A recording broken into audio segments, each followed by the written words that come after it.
Hello and welcome, all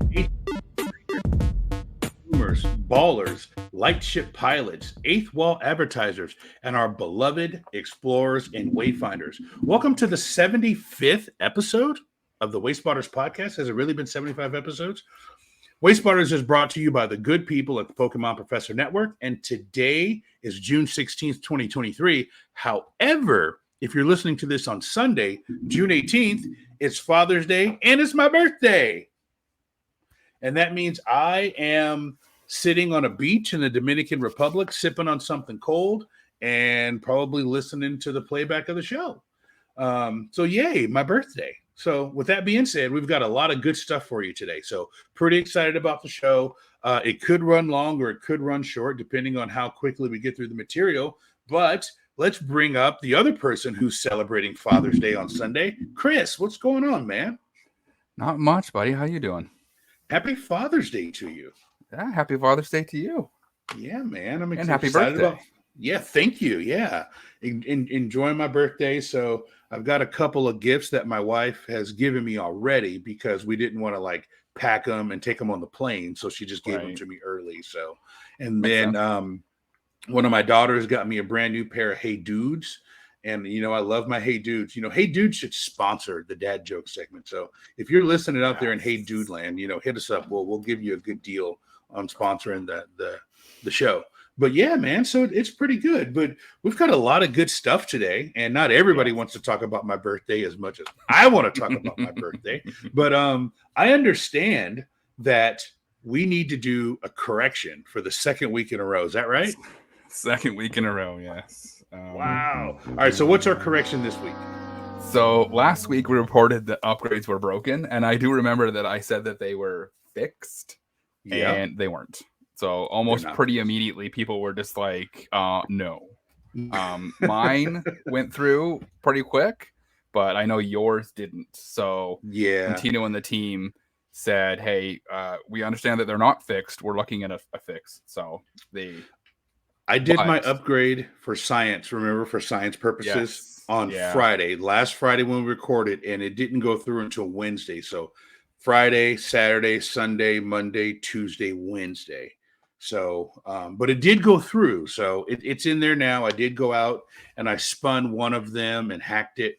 And I'm going to do the other one probably today because I wanted to, you know, get my buddy, you know, visit a new place. I didn't want to do them both on the same day. So, yes, correction.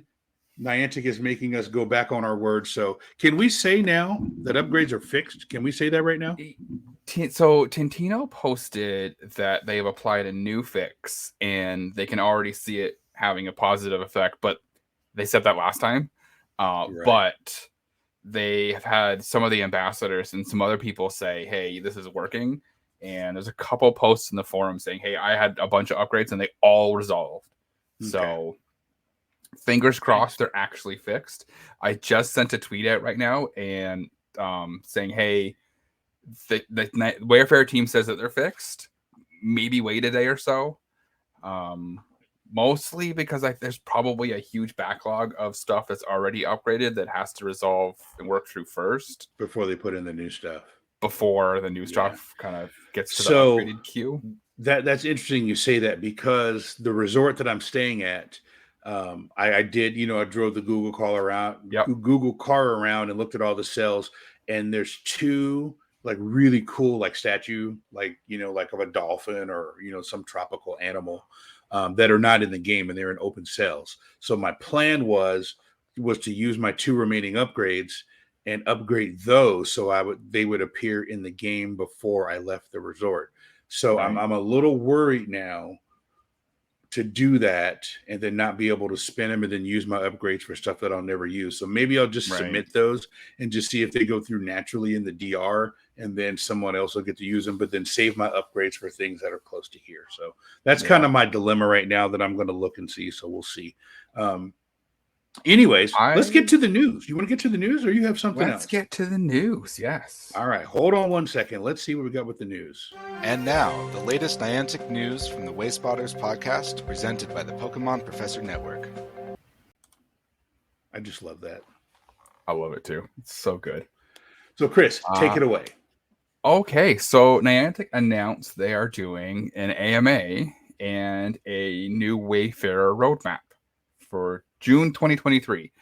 So the question submission period has already started, and it will be over by the time you listen to this episode. Or actually, hold on. You will have until the end of Sunday to get your questions in. The end of the day Sunday before you get your questions in. And they're going to have a theme, what they call a theme forming period from the 19th to the 23rd. And they're going to have they're going to work through the responses for the 26th to the 30th. And then they're going to make a new roadmap, because they posted the roadmap, I think, towards the end of last year, for the beginning of this year and for the last part of this year. But they're going to do another one, and they're going to post that along with the AMA community post on the 30th. So 14 days from the day of recording, 12 days from the day you're listening to this. Now, I got a question for you. Go ahead. I got a question for you. Will we get the AMA results first, or will we get the rewards for the challenge first? Boom, boom. That's a good question. I think, and kudos to the Wayfarer team for this, I think that they've held off on giving us the upgrades because they were broken. And they didn't want to make it worse. Also, that's exactly what I thought also. And like last time I didn't get the item rewards codes until like late. So I think they're kind of just focusing on fixing the upgrades before they gave the upgrades out. And I almost wonder if the codes are the responsibility of like the Pogo team and the Ingress team. I wonder that also. I would think, right? Just from what we've heard from them in the past, they've had to partner with those teams to get the rewards authorized. And you have to go to the Pokemon Go redemption site to redeem the rewards. And then you have to go on the Intel map to redeem the rewards for Ingress. So my guess is those codes are probably generated by those specific teams and then sent to the Wayfarer team to disseminate out to us. Yeah, probably. So they said, we're excited to try out this new method that balances community voice fairness and the opportunity for us to increase communication about what's been happening and is coming down the pipeline for Niantic Wayfarer. Ambassadors will only have access to questions. No other account information will be shared. They originally, the form, because it's got 3 questions, spots for 3 questions, and then a bonus question for the ambassadors. Originally, you had to put something in every single one of the boxes. So people complained, and then Tintino fixed it. So you only have to answer the first question. You can leave the rest of them blank, and then just hit submit. Other than that, I'm really excited about this AMA. We'll talk about that in a little bit again. The only other thing is the Wayfarer Challenge. Like you said, the Wayfarer Challenge rewards haven't gone out yet. I suspect that we will get the upgrades this weekend. Okay. I've got several things to use the upgrades on. So if you're listening to this and you have your upgrades, then bang, we did it. And if you don't, we had nothing to do with it. No, I'm kidding. I'm kidding. No, I really do think, Chris, you hit the nail on the head that they're waiting to they are waiting to make sure the upgrades are fixed before they flood the system with the upgrades. And I'm a little bit worried because everybody, what was the number? It was like 3,200 people like fully participated and got all the rewards they could. So just think, multiply that by like 5. So you're talking about 15,000 upgrades that are going to be live in the system on top of what people already had. So I think they're probably kind of taking a deep breath saying, oh boy, what's going to happen when all these upgrades hit? Everything that's upgraded, theoretically, the way I see it, is going to float to the top. And then everything else that's a natural is going to kind of get suppressed. So hopefully people are reviewing to see those upgrades to get those going quicker. So that's at least what I hope is going to happen. So remember those three things in Toronto that I nominated? Yes. I upgraded the 2 of them. They've both been accepted. I got fed up. I had the other one was still in queue. I upgraded it before we started recording. It's in voting. Oh, good. Okay, good, So, good. If you're listening to this, I think upgrades are fixed. It's funny because I clicked on it and I got the little pop up in the bottom corner saying it had entered voting. I'm like, no, there's no way. Yay. Awesome. All right. Well, you alluded that we were going to talk about this a little more. So let's get into topic number one. So topic number one is, you probably guessed it. Like if you're listening to the Wayspotters podcast, you can probably guess what our topics are going to be if you're paying attention. We do our best. Let me repeat that. We do our best to try to stay timely, to try to keep up with what's going on with everything in Wayfarer. And then every now and then, our second topic is usually something that's a little more personal to myself or a little more personal to Chris. And it's something that we want to take a deeper dive into. So this one, number one, is very meta. It's very basic. It's very white bread. We're going to discuss the AMAs. So first of all, I want to know, what do we want to know from the Niantic team?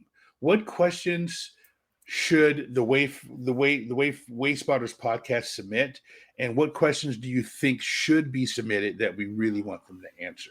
So let's start with those first two bullet points, and then I'll jump into the other bullet points. So Chris, first of all, what do we want to know from the Niantic team? I think the biggest thing from what I've been reading on the responses to the forum post on this was the last couple AMAs, they've answered one criteria clarification question out of like the last 3 AMAs. So I think that's the big one. They need to start looking at these criteria or clarification questions and actually answering them. And I think this new format is going to lend well to that, because those criteria clarification questions, that's a mouthful. That is a mouthful. Never got voted enough to make it into the top 10 or the top 15 or near the top of the leaderboard for questions that they were going to answer, right? Not that they actually held on to top 15 last time, but you know what I mean? Well, then remember, there was some... People said that there was some inappropriate voting going on with the last one, and they thought some people were manipulating it. So they did not answer it in the manner that they had answered the previous AMAs. They kind of lumped them together. So hopefully this Google Sheet prevents that. And I guess we'll see. I guess we don't know. I guess we'll see. Yeah. I remember you and Lachlan asked on if someone from the team was going to come on the show, and it got like third, I think. Yeah. They never answered that one. So I remember you guys got flack for that one. Yeah, they never answered that one. And people were blaming us, and I'm like, I can only vote once. Like, if 97 other people voted for this, like, that's not on me. Like, there was no inappropriate voting going on my side. So people obviously, and I think that goes to something, people obviously want to hear from the Wayfarer team, right? There's just something different. So, not to derail, which I always do, always derail you, Chris. But if you look at the Ed Wu article that he did with Eurogamer, that wasn't even an audio interview. And then if you look at the interviews Zoe Two Dots did with Michael Starenka, people ate that up because it was an actual Niantic employee on the mic in front of a camera, being accountable, answering questions. And it's one thing to go on your own personal controlled forum where you can shut off comments if it's not going the way you want. Or you can just not allow any comments and just make a statement. But when someone is asking you questions and you've got to be accountable to that person, look them in the eye and tell them what's going on, there's something about that. And I think the Wayfinders and Explorers want that, and they feel that they deserve that. Other than when we talked to Dan B. Lee, no one from Niantic Wayfarer has ever gone on record with their voice and said anything. And I think I think the Explorers out there would love it. And it doesn't have to be us. It's not, well, of course, we would want it to be our show, but it doesn't necessarily have to be us. It could be any of the creators in the space. I think they just want someone to come on and be accountable and say, hey, I'm Tintino, I'm Niantic Tib, I'm whomever, I'm Niantic Aaron, LG, whoever. This is my voice, and I'm telling you, here is what our roadmap is, and I'm going on record, because once you record this and put it out, it's out there in perpetuity. The Zoe Two Dots interview will be out there forever. Even if she were to take the video down, someone has probably recorded it. And I'm positive the Explorers want someone from Niantic to come on record and And I think, the Explorers want someone from Niantic to come on record and do that. And we are pushing behind the scenes to try to make that happen. Mm-hmm. As of now, they have not agreed to all the terms to come on the show. So we're going to continue to work on it. I think it would be beneficial. And I think right after the AMA is posted would be the perfect time for someone to come on. Or right. Not even, like you said, that doesn't have to be us. Somewhere, some creator just to say, hey, we're going to come on. We're going to have a chit chat, like a live talk about some of the top AMA questions. Mm-hmm. Some extra clarification. I think that would be the perfect time, right after the AMAs. I agree. Maybe someday we'll make that happen. Yeah. So, Chris, what questions did you submit? I have actually submitted all of my questions. Okay. I couldn't think of one for the ambassadors, so I kind of just gave them a high five. Right. I asked for clarification on restaurants and gyms, because there's a lot of discussion on the forums about eligibility, blah, blah, blah. And you know how I feel about restaurants. We did a whole show about it. That's the hill you're willing to die on. Yep. Yeah. So I asked for clarification on what chain business means. How did I word it? Multiple locations, stuff like that. My second question was, I asked about the basketball courts on K-12 grounds for the NBA All World. And I asked for what happened, because it's still broken. Right. And I asked if they were open to the idea, or if they had plans for overhauling the reviewing UI. Right. Because it needs to get overhauled. It does. I have not submitted my questions yet. I have a few that I've been kind of mulling over, and I wanted to make sure that I got them in the right manner. But here's essentially what I want to know. I want them to talk to us about reviews and the way in which reviews are disseminated to the Wayspotters, right? Because if I submit something right now, Charlotte, North Carolina, how far out is that going to go? Who's going to see it, right? So my guess is, and maybe I shouldn't assume, but my guess is that Niantic knows within, let's call it 100 kilometers of where I submit that stop, they know how many active wayfinders are within 100 kilometers, right? I'm just going to assume they have data that they can tell. There's 13 people over the last month who have reviewed at least 100 wayspots or whatever. So they know how many people are going to see it. So it's a question that I don't know that they really want to answer, because they would have to give up a lot of data that they have. But I want to know, why can't they, or maybe they can, why can't they adjust their reviewing radiuses to get things seen in a much faster way? Because I've showed you on screen, and I've showed you like off screen, like I have things that are 6, 8, 9 months when they're still in queue. They're not even in voting. And there's got to be a better way. I submit a lot. I have a lot of stuff that's just sitting there. And outside of upgrades, there's no other way for me to get those through quicker. And then when the upgrades are not working, then I'm really just kind of stuck. So I'm going to formulate my question to ask them, have they thought of ways to increase eyeballs on the review? They're never going to tell us how many points or how many stars they need to get it, which is fine. I'm fine with that. Yep. But is there a way to, if I submit something today, is there a way to get more eyeballs on it quicker without me having to use an upgrade if upgrades are not working? So that's one of my questions. And my other question I'm going to submit is about they said 3 years ago, the red, yellow, green, or the yes, no. And I want to know about that. Are we going to get the red, yellow, green? Are we going to get the yes, no? Are we going to get a thumbs up and a thumbs down?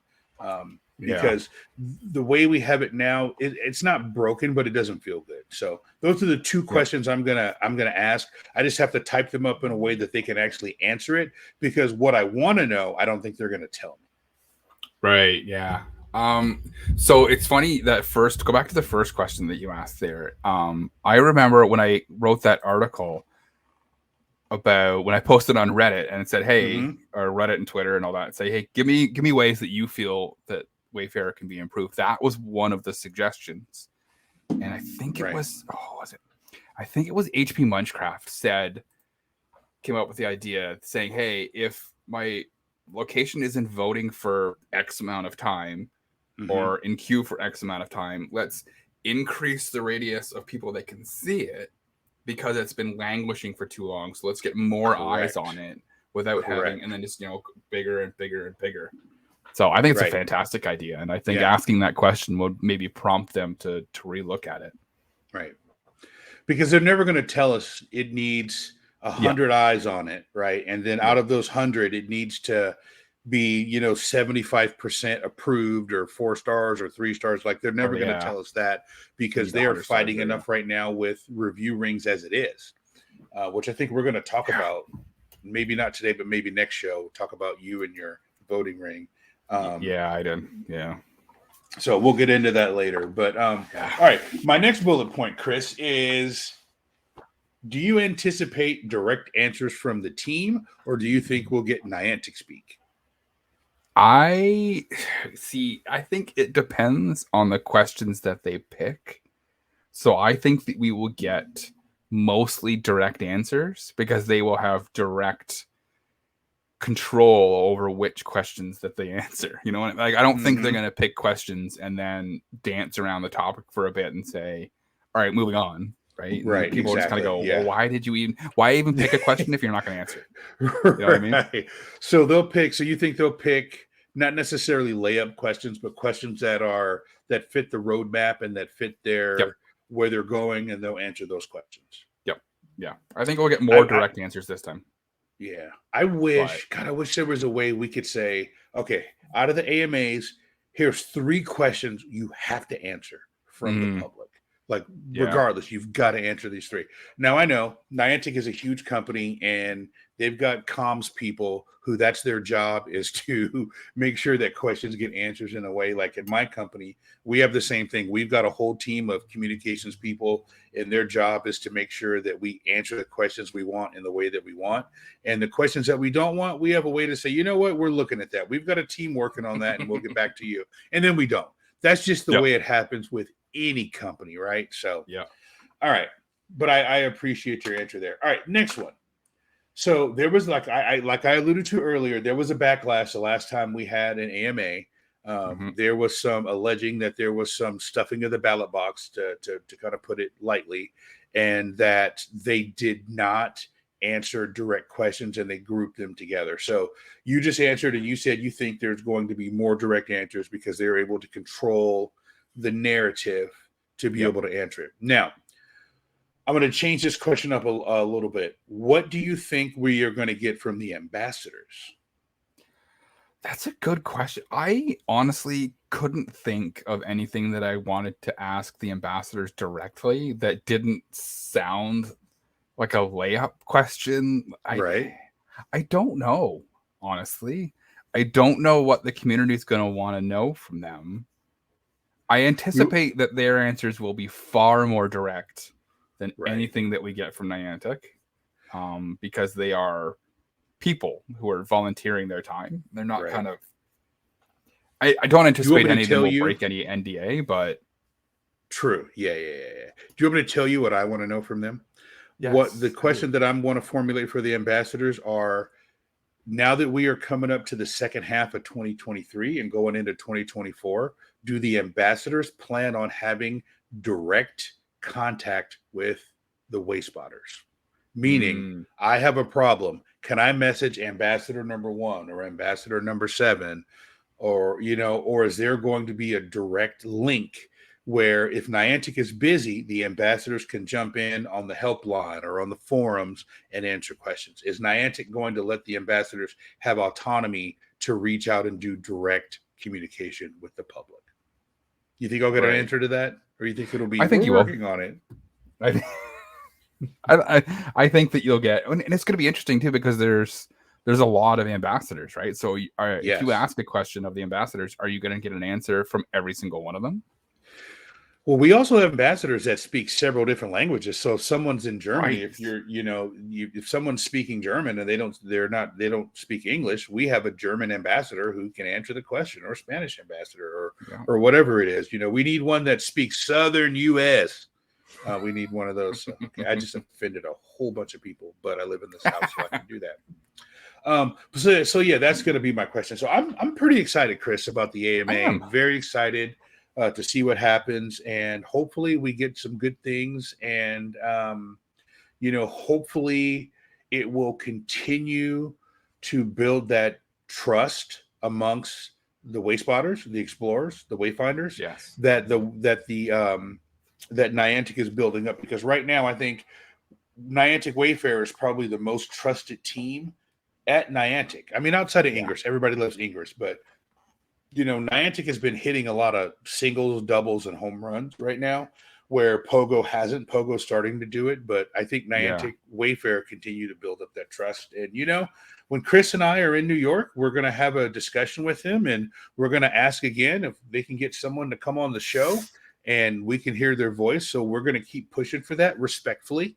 They've turned us down a couple times, and we were close to having them on when Lachlan was on the show, and then they had a change in leadership, and then the leadership that came in decided they wanted to pump the brakes, and they wanted to kind of get their feet under them, and they said, we're not ready to do it. We want to wait, and I respect that. So, yeah, no, fair. Yeah, that's fair. Yep. All right. Last thing, Chris, what excites you about this AMA? What's got you all jazzed up?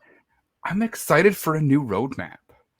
Yeah. Right? I'm excited to see what the Niantic Wayfarer team has planned for the back half of the year, because they did so well, I think, with this latest Wayfarer challenge, and they've been so good at communication and so good at recognizing when stuff is broken and getting it fixed, and being out there fixing abuse and just interacting with the community. I'm excited to see what they come up with for the answers. I'm excited to get some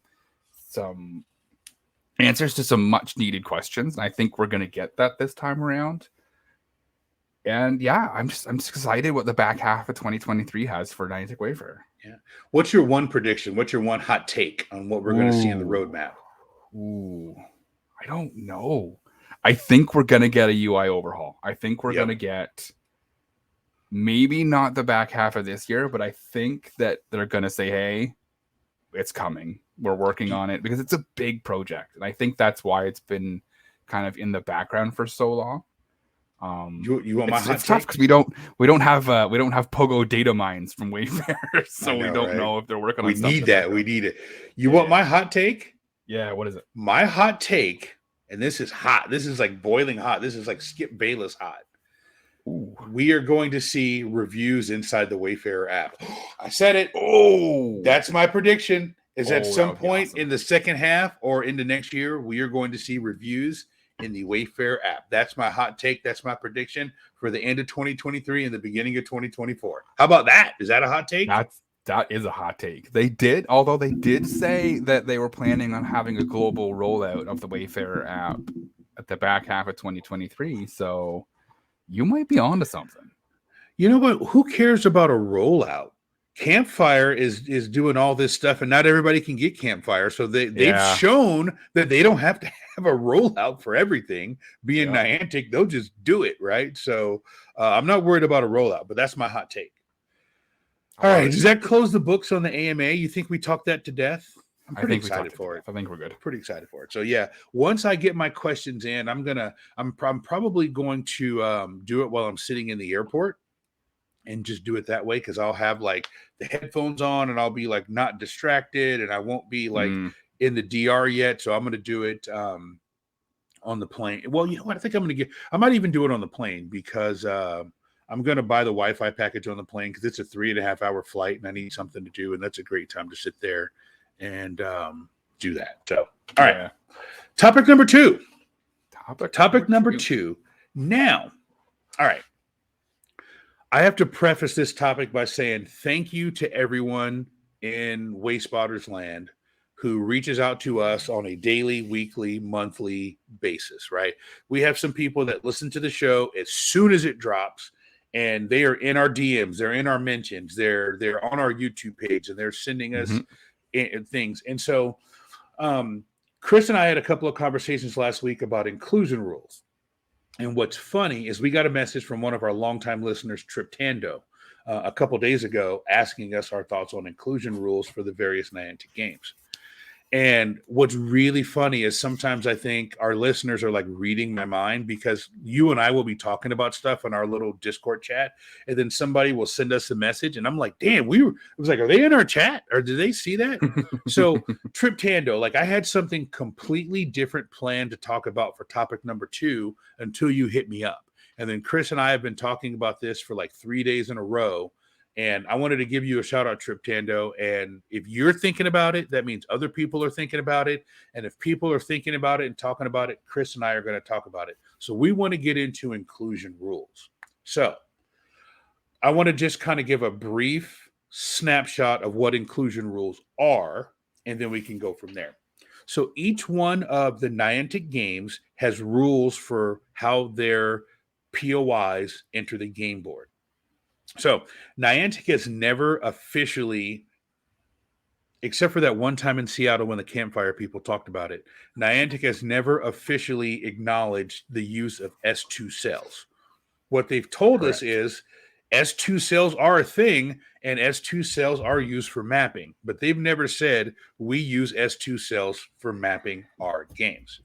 And if you listen to the Woodwell's Wolf episode a few weeks ago, we talked a little bit about S2 cells. So back to inclusion rules. Pokemon Go has the map broken down to the level 14 and the level 17 cells on the S2 map. Level 17 cells, there can only be one POI in each level 17 cell. And I forgot to go back and get the exact measurement of how big a level 17 cell is, but I don't know, Chris, what would you say? Maybe 10 meters by 10 meters, 15 meters by 15 meters, maybe? Something like that. Do you think it was a little bit bigger than that? Yeah. I think that's so you can only have one POI. Yeah, I think it was. You can only have one POI per level 17 cell. 77 now, meters. There are there's what? 77 square meters. Yeah. No, 77 square meters. Perfect. Yeah. You can only have one POI in each 77 square meter level 17 cell. Now, there are 64 level 17 cells in each level 14 cell. So think about that. These little ones are 77 square meters, and there are 64 of them in a level 14 cell. So level 14 cell can have a total of 3 gems in there, right? So you get your first gem for Pokemon Go when your second POI in that level 14 cell is approved. You get your second gem when you get your 6th POI approved, and you get your third gem when your 20th POI is approved. Now, these do not count sponsored stops. So if you've got a Starbucks or something else in there, it does not count. It will sometimes make a gem pop up when it shouldn't, but that breaks the rule. More times than not, that sponsor stop is not going to count. If you look on the IITC map, it's not going to show up on there because it doesn't count. Now, when it comes to Ingress, it's a little more nuanced. So Ingress is, as long as it is 20 meters away from a existing POI, it will appear on the Ingress map, irrespective of the cell. Now, I'm going to stop there because I just ran out of knowledge. Now, when it comes to Pikmin Bloom, when it comes to Peridot, when it comes to other things, I honestly don't know. I haven't been able to figure out what the inclusion rules are for those. Because Pikmin, it will change. You know, you will get some flowers in some places at some time and some flowers at other places at other time. If you want to know more about that, ping Saramanda. She is the Pikmin champion. But Chris, let me stop there. Let's just make sure, fact check me. Did I say everything okay for the inclusion rules for the 2 big games? One correction, and it's a correction on me, not you. It's not 77 square meters for a level 17 cell. It's somewhere between 70 and 77 meters per border. Depending on the curvature of the Earth, and so it's 70 to 70 Gotcha. square. Right, because depending on where you look on the map, some look like squares. They look like squares where I'm at, but like in Portland, where I'm from, they look more like diamonds because the Earth is curved and it looks more like a diamond versus a square where I'm at. So depending on where you at in the world, that squarish, rectangular-ish thing is going to rotate around and look a little bit different. So that's the inclusion rules. All right, so Triptando reached out to me and asked me a question, and he was very animated. And he was like, why does Niantic keep this a secret? Why don't they just tell people what's going on? And his question really to me was, ask Niantic in New York, why can't Pokemon Go and the other games have a Intel-ish, and I'm doing the air quotes, Intel-ish, Intel-like map for Pokemon Go, so when people are submitting, they understand if this is going to go in the game, if this is not going in the game. And then his second question was, we've got a Wayfarer app. Why don't they just overlay the S2 cells in the Wayfarer app? So then you can see exactly where it's going to go and spell out the inclusion rules. So Chris, we've talked about this a lot. Yeah. Why does Niantic keep this a secret? Because they're afraid people will abuse it. Okay. That's the long and the short of it. I would love to live in a world where that wasn't the worry, but we don't. Mm-hmm. Right. Niantic cares more about getting Wayspots on the map in their accurate locations than they do about whether or not it appears in Pogo or Ingress or Pikmin Bloom or Peridot or MVO. They don't care, right? I mean, they care because obviously if you have no POIs in your games, then you can't play it, but they would much rather, and I think that's why the Wayfarer team is separate from all of the game teams, because there's no direct influence from like the Pogo team saying, hey, you know, we could use some more stops in this area, and the Wayfarer team's like, no, right? You got your rules. Your rules are your rules. Live with it, right? Yeah, I think they're worried that it would too many people would take advantage of the system if they knew. Right. Now, as a rebuttal to that, Triptando made a great point. He said, Jamal and Chris, I see plenty of Ingress portals that are exactly 21 meters from an existing portal. What are the odds of that happening? So his point was, abuse is already happening when it comes to the 20-meter rule in Ingress, and that has a direct bleed over to Pokemon Go. If you told people and educated people, maybe that wouldn't happen. So I know there's always going to be bad actors out there, but what's your rebuttal to that? Yeah, I mean, we talked about this last week. I think the no disrespect to Wayfinders who play Pogo exclusively, but I think generally speaking, the people who play Ingress are more apt to know inclusion rules than people who play Pogo. That's fair. If you look on the Facebook, anyways, go ahead. Yes. I'm not going to dip my toe in that pool. No, yeah, it's probably a good idea. I go back and forth with this a lot. I would love for them to come out and say, hey, here it is, because there's sometimes when I'm doing reviews to be like, oh, if you move that 2 meters, 3 meters to the left, it would be in a different cell. But then there's other times where I'm doing reviews and I can tell that people are obviously trying to put something too far away from where the POI is just to get it into a new cell. Right. And that wouldn't happen if they didn't know about the S2 cells. Right. No, I gotcha. I think that people who play Pogo are more apt to abuse that knowledge than people who play Ingress, because Ingress, you just got to keep it 20 meters away and you're good, right? Whereas exactly. Pogo, it's more nuanced than that. So my saying, what's a few meters between friends, right?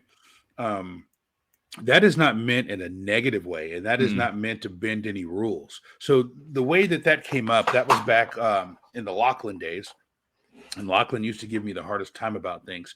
So the example I used was I was nominating a statue, and it was a statue in a park. And imagine it's on a pillar. So it's got, the 4 different sides, and the two of the sides of the statue were in one cell, and two of the sides of the statue were in another cell.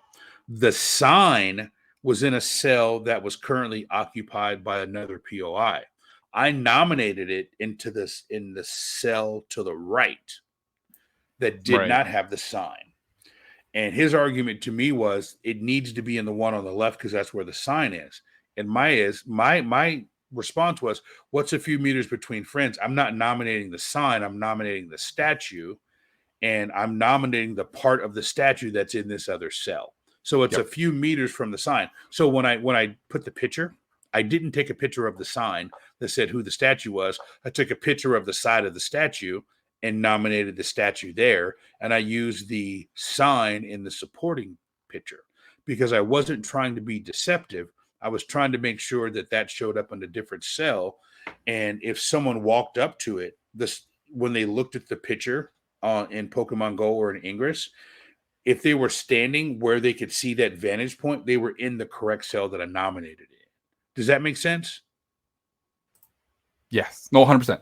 And that's fine, right? And that stuff is stuff that Niantic is okay with, right? Because your pin is still touching the statue, and the statue is the thing that you're nominating, right? And let's be honest, like when you're looking at that map, it's not going to be 100% accurate anyway, right? Because maps move, and sometimes they're like a little bit off, they're a couple meters off, right? But it's the situations where, like I ran into locally, where that sign that I nominated got rejected, and then somebody else nominated it 250 meters away in an open cell. Exactly. That's the kind of stuff. That's right. Now, to Trip Tando's point, how would knowing about S2 cells, how would you prevent that, or how would someone knowing about an S2 cell officially help them cheat in the way that you're talking about? So it's because if you can look at an S2 map and say, hey, here's the cells, here's the POIs that are in that cell. And I've used it dozens, hundreds of times to plan out stops, right? And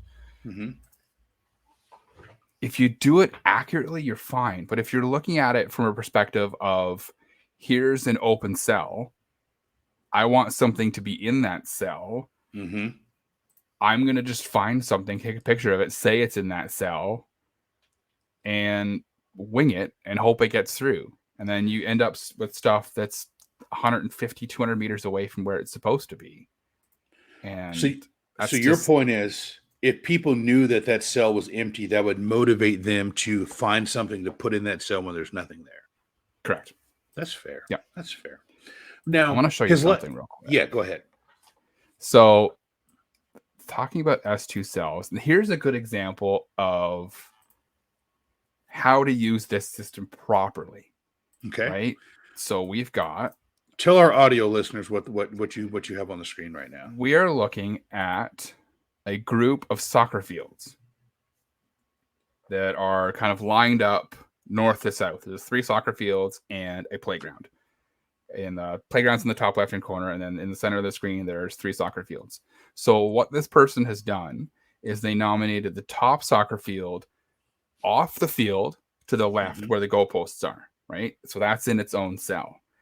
And the goalposts of the second field, so the middle field, are in a different cell on the right-hand side. So they nominated that soccer field on the right-hand side of the 3, right?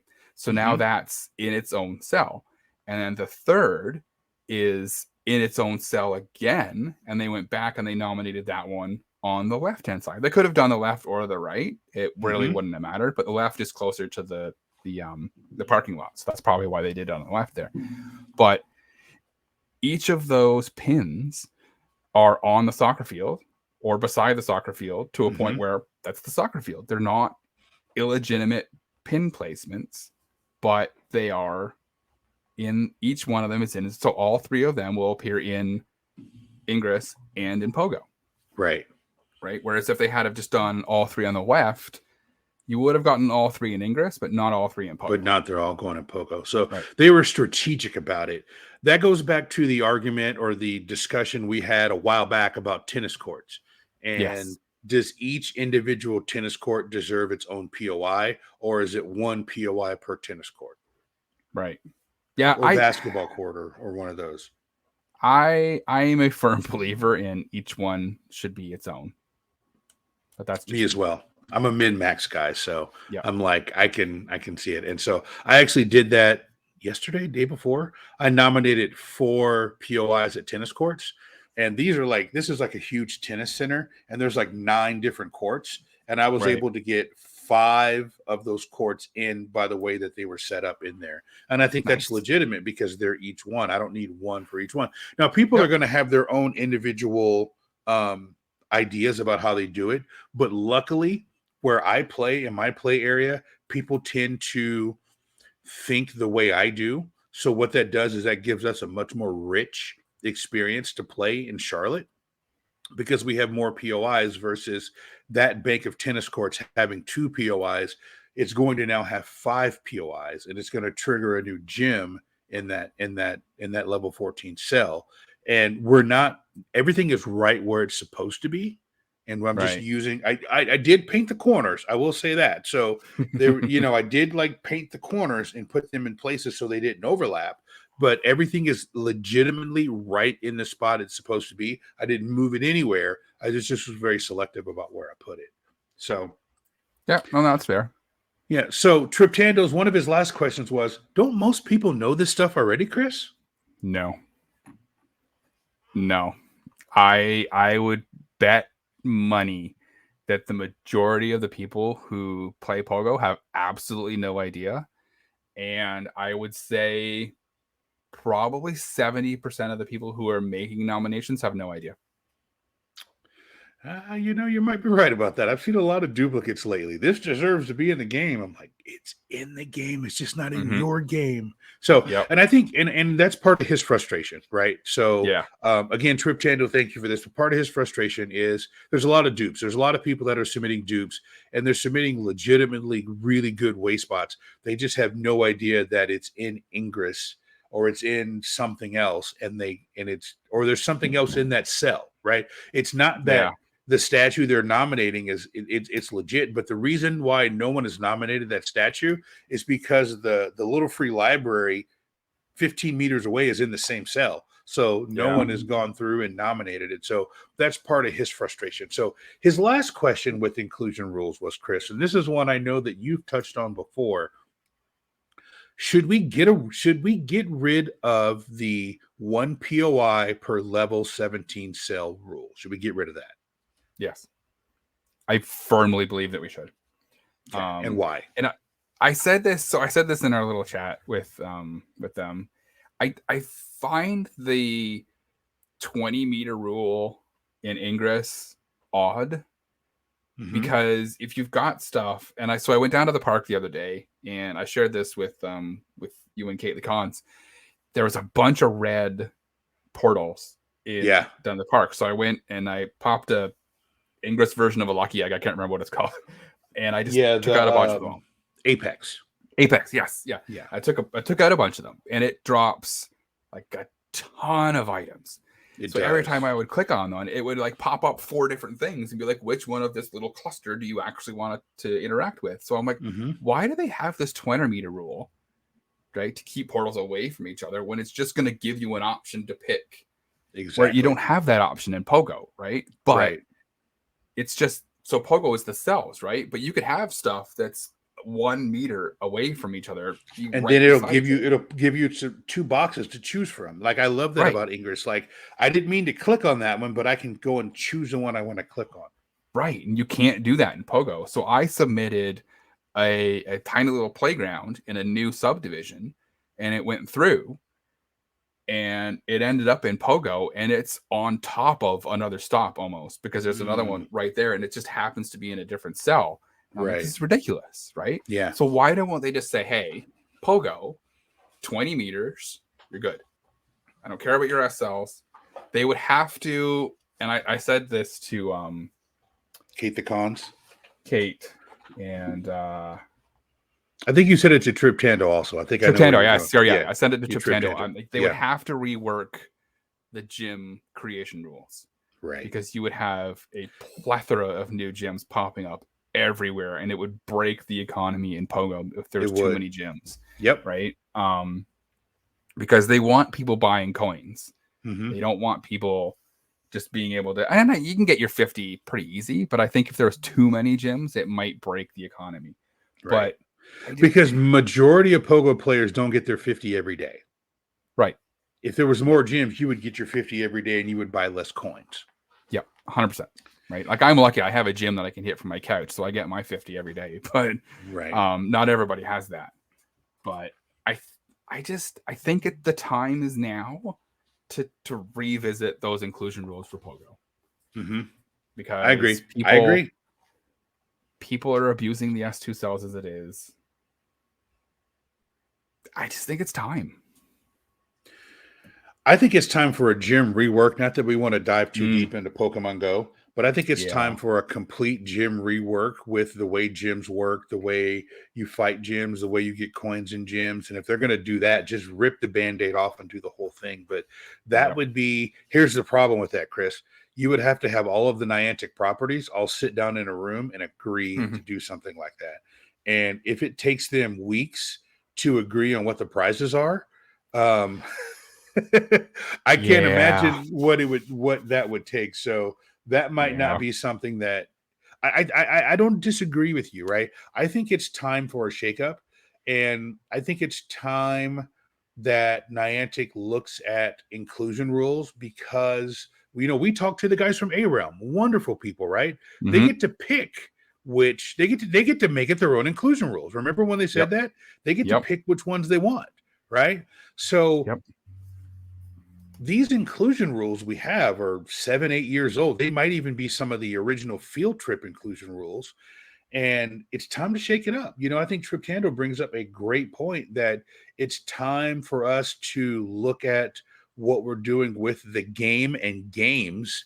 And Wayfarer is the engine that drives everything. If you don't have if you don't have Wayspotters, you don't have Explorers, you're not going to have anything new in your game. We saw that to those of us who played Ingress way back when, and only Ingress agents could nominate something, and you had to beg, borrow, and steal stuff to get an Ingress agent to go nominate it for you, and how much better the game is now that everybody above a certain level can nominate something. And that's another topic for another day. Do we need to blow that up and say if you have access to the Wayfarer app, you can nominate? Doesn't matter your level. Do you have to be level 31 or whatever the number is to be able to nominate? I don't want to get into that now.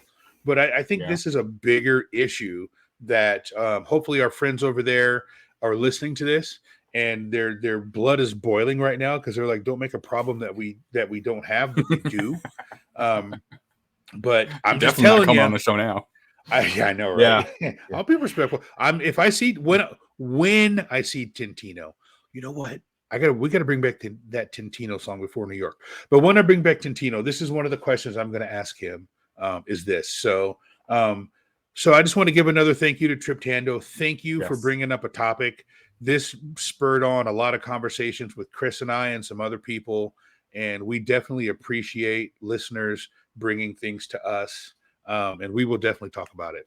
So, Chris, we're running a little bit long, and I want to be true to what I said a couple of weeks back with my funny news story of the week, and I want to go over that now. So last week we spotlighted Canada, British Columbia, and this week I want to spotlight Sweden. And our funny news story of the week comes to us from Sweden. And now, Chris, you have kids, right? You've got what's your youngest child? How old's your youngest? My twins are 9. Your twins are 9. Oh, so this is timely. All right. So let me read you guys the headline. Teachers fed up with 11-year-old kids wearing diapers to school. It's a worrying trend. So teachers in Switzerland. Oh, did I say Sweden? I meant Switzerland. Switzerland. Sorry, Sweden. You're coming up in a couple of weeks. Teachers in Switzerland are complaining about too many students wearing diapers in class because they don't know how to use the toilet. Kids are going to school as early as 4 years old now. So, yeah, you might actually find some still in diapers. Dagmar Rosler, head of the Swiss Foundation of Teachers, told a Swiss newspaper 20 Minutes. I'm assuming that's kind of like their 60 Minutes. Many tots have been so accustomed to wearing diapers that they lose interest in transitioning out of the convenient yet unsanitary method. Some parents let it slide because diapers are a convenient relief and it's not seen as a problem these days, said an educational scientist, but that totally sends the wrong message. So, Chris, people are not potty training their children and they're keeping them in diapers as old as 11 years old. What are your thoughts on this? I think that's absolutely crazy. I couldn't even imagine. I don't even have words. I understand that there are kids out there who it's from a development perspective need this, and I get it, right? Right. Yes. But if you're just absolutely. If you're just doing it because you're lazy and potty training is difficult, come on. Mm-hmm. Right. Now, I'll link the story and the show notes. So this is not anyone with any kind of a disability or someone who's not able to make it to the toilet. It's not that. These are regular, old, healthy, 11-year-old kids going to, what is 11 years old? 4th grade, 5th grade, going to school, wearing a diaper. That's just what it is. So they said it's a trend, meaning that there are several, more than one. If the New York Post wrote a story on it, it's more. So I will link this story in the show notes. And thank you to the 2 or 3 people who sent in a news story from your country. I will get to those, but I saw this one and I was like, okay, I got to do it. So if you have a funny news story or an interesting news story, hopefully not a sad news story, but funny, interesting, off the wall news story, send it in. I'll spotlight your country and we will talk about it. But this week is 11-year-olds wearing diapers to school. Don't do it. Don't do it. All right. With that, let's go ahead and take a break. Again, it's Father's Day, so we've got some extra funny, spicy Father's Day dad jokes, and we'll see you right on the other side of this break. Why did the whale blush? Because he saw the ocean's bottom. Is BB hungry? Nope. BB ate. So my friend cut his finger while he was cooking. He shouldn't have been using the sharp cheddar. Sorry, that joke was a little too cheesy. What do you call a sheep that knows karate? A lamb chop. The brand new Lego shop at the mall opens tomorrow, but I recommend avoiding it for a long time. People will be lined up. Hey everybody, it's not a dad bod, it's a father figure. Happy Father's Day. All right, everyone, welcome back. And again, happy Father's Day to all the dads out there. We appreciate you. Whether you are a dad or you have a dad, make sure you reach out to your dad and tell him happy Father's Day, or the father figure in your life who may or may not be your dad. They are important also. Like I told Chris earlier, the Father's Day / birthday gifts have been rolling in, and I appreciate it and all the messages I've gotten. So anyways, that's not what we're here to talk about. Chris, it is time for Wayspot of the Week. So this is a really good one. So let's go over Wayspot of the Week, and we'll bring this up on screen here in a second. So this Wayspot of the Week comes to us from Caylon, Kaylin. And Kaylin, they are in the Georgia Wayfarer Discord. I tip my toes in that Discord every now and then. I'm not in Georgia, but Georgia's like a state and a half away. And that Discord is run by friend of the show and Wayfarer ambassador, Sea Princess. So, Kaylin, I want to thank you for this. This one is something that I have talked about for a long time, right?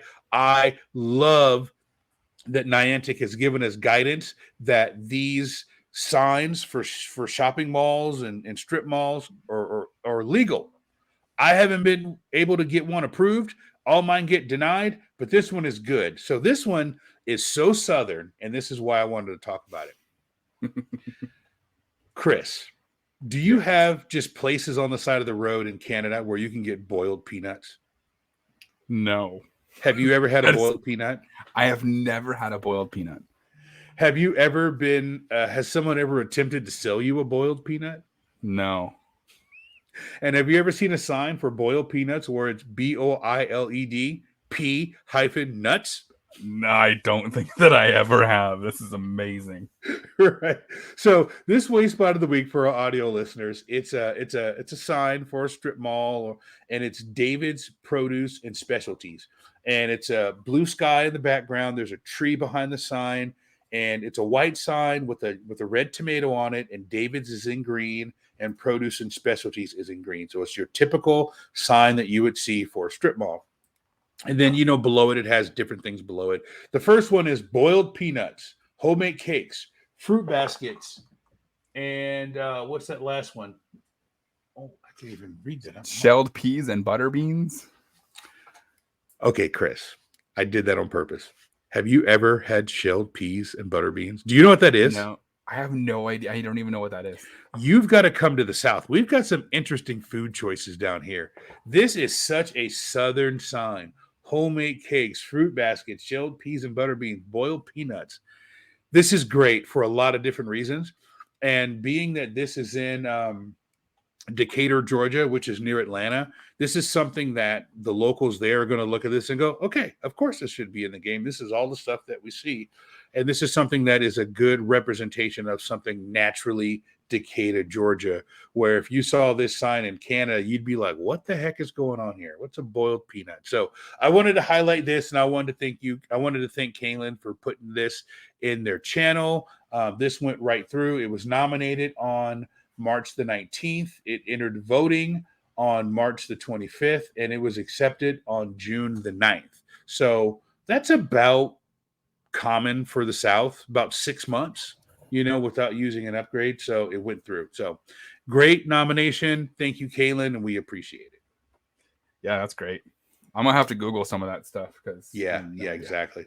No Exactly. All right. So let's go ahead and let's play the jingle for Call of the Week. Yes.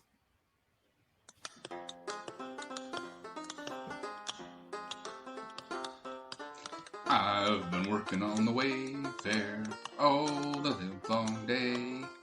I've been working on the Wayfarer just to pass the... Uh-oh. Oh, no. Hey, Jamal, I found some coal. All right, we found some coal. Coal of the week number 1. All right. So you guys know how I like to make Chris speak other languages. And then we invite people from that home country to judge his pronunciation and diction. Judge is a good word. Right. All right. So let's bring up this Coal of the Week. So this Coal of the Week comes from Kroner from the Pokemon Professor Network Coal Mine channel. So Chris, you want to take this one away? So for our audio listeners, I need to preface this. So for our video watchers, I need to preface this with the nomination itself is not the coal. The fact that the coal is they used a third-party photo, and they used a thumbnail of a third-party photo at that. So the actual photo that they used is just blurry and tiny. So this is it looks like a power box. It's a fairly large power box, and it's got a farmer on the left side, and there's some trees and a little archway, like an artistic archway on the other side, and there's a crest with a couple of crossed horns on it, and it's a beautiful mural. So this is a fantastic Wayspot nomination. Right. Had they not botched the photo so poorly. And use a third-party photo and a so the photo that I have up on the screen is the third-party photo. Right. It's like if you Google search this photo, it comes up. It's like the second result. The title is Glasfaser Hauptenstromkasten. The description is Bestfruter Stromkasten. Okay. I don't. All right. Okay. Let me share. And this is what the photo looks like in the nomination, and that's crazy zoomed in. So this is like it doesn't look so bad like that, but No, like it's bad. It's like a bad photo, and it's a Don't third-party do photo, it. and you can't use third-party photos. So third-party photos, you can't use it. Yep. So yeah, pretty cut and dry there. Don't use a third-party photo. Yeah, go out there, and take your own picture. Get out your car, take your own picture, and this will get approved. Absolutely, 100%, no problem. Absolutely will get approved. Right. Awesome. All right, that's Call of the Week number 1. All right, let's move on to Call of the Week number 2. And this Call comes to us from friend of the show, Rob Meyer. So Rob saw this Call and was like, "Hey, I got to send it to you."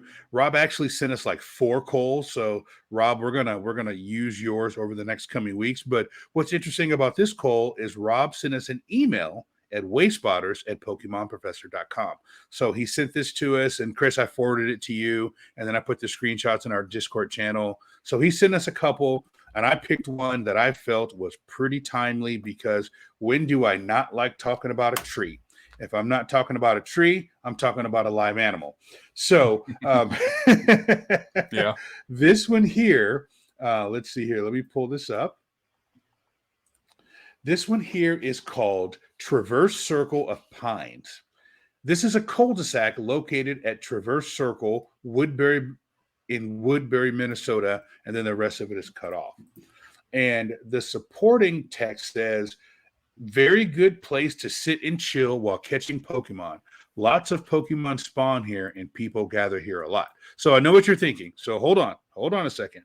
It's okay to mention Pokemon or Ingress or whatever in the supporting text. It is not okay to mention that in the main text. So this is not a reason to deny this because they mentioned Pokemon. Had they mentioned it in the description, we would have. Now, let me tell you why this is called. I have no proof that this is the cul-de-sac that's located on Traverse Circle in Woodbury, Minnesota. This is just a picture of 2 trees. And I don't know what else to say about it, but it's just a picture of 2 trees. Now, if you go over and you look at the supporting photo, so the main photo, it's literally, you're looking at the street and there's 2 trees and that's it.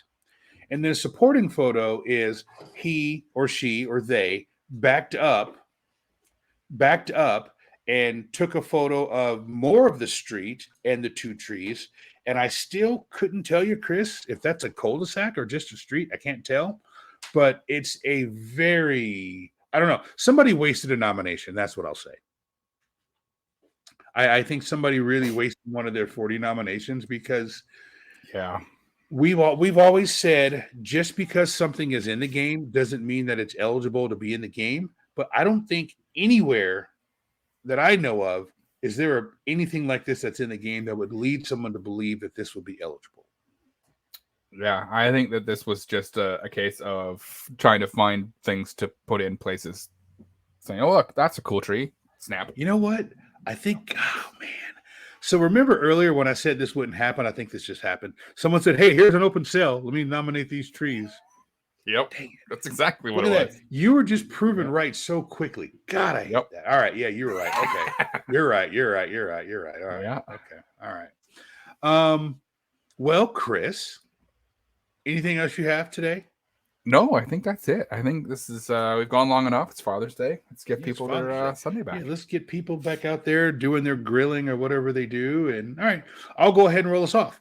So thank you all for listening to this episode of Wayspotters. We really, really, really appreciate you all. And we can't have an episode of Wayspotters without shouting out our executive producer, KatettheKonz. You rock. Continue to post things in the chat at 3 a.m. Eastern Standard Time, and I will continue to respond back when I wake up around 7. You and Chris continue to have these late night conversations. I love it. We also love all of our Patreons. So if you're not a Patreon, I'll talk about how you can become one in the future. Continue to send us messages and we will use it.